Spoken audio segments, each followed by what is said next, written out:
ये कहानी महाराज दशरथ के पास सभी चीज़ अवेलेबल था, क्योंकि वो राजा था, राजा और उसका सुखी संपन्न राज भी चल रहा था।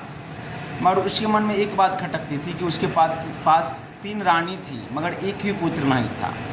अब लोग सोच सकते हैं कि 3 रानी के बाद भी एक भी बाल बच्चा ना हो तो कैसा उसका मन होगा। बार बार उसके मन में खटकता था यही बात। तो एक बार ऋषि मुनि से ये बात बताया कि मेरे पास एक भी बाल बच्चा नहीं, क्या किया जाए।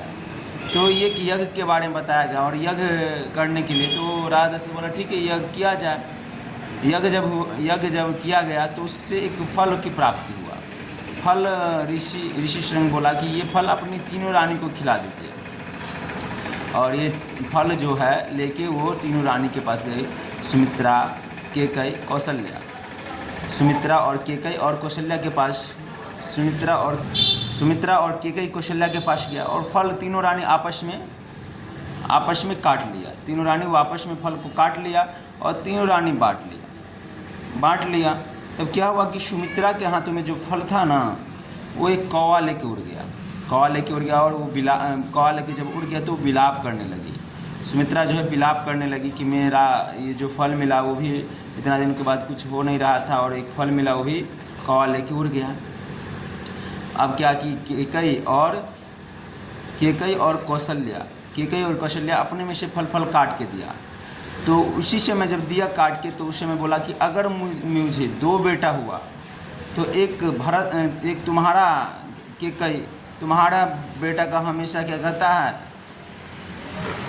मतलब कि सेवा करेगा, और एक बेटा कौशल्या, अगर दूसरा बेटा हुआ तो तुम्हारा हमेशा क्या कहता है तुम्हारे बेटा का सेवा करेगा। तो आप लोग हमेशा देखते हैं कि राम के साथ लक्ष्मण और भरत के साथ शत्रुघ्न रहता। 2 बेटा हुआ था सुमित्रा को, दोनों उसके साथ रहते। और जो फल लिया था, वो कौवा लिया था, वो फल लेके क्या किया, फल लेके बहुत दूर तक चला गया था। अंजनी माँ को भी बच्चा नहीं हो रहा था, बाल बच्चा नहीं हो रहा था। अंजनी माँ उधर शंकर जी का तपस्या कर रहा था। तो अंजनी माँ तपस्या कर रहा, और खुले में तपस्या कर रहा था वहाँ पे शंकर जी का। और वो जो पक्षी है ऊपर डाल पे बैठा हुआ था, इतना ज़ोर से हवा आया कि वो जो फल था वो उनके अथी में गिर गया, क्या कहता है जो पूजा सामग्री होता है उसमें गिर गया, जो जिसमें भोग लगा था उसमें गिर गया। तो अंजना माँ को लगा कि शंकर जी प्रसाद भेजे हैं, और वो ग्रहण कर लिए। तो वो फल से हनुमान जी का जन्म हुआ। तो इससे कहा जाता है कि राम, लक्ष्मण, शत्रुघ्न और भरत और हनुमान जी 5 भाई हैं। इस कहानी से यही तात्पर्य कि आप लोग सुने भी होंगे कि ये कहानी कभी कभार कि ये हनुमान जी राम जी का ही भाई है।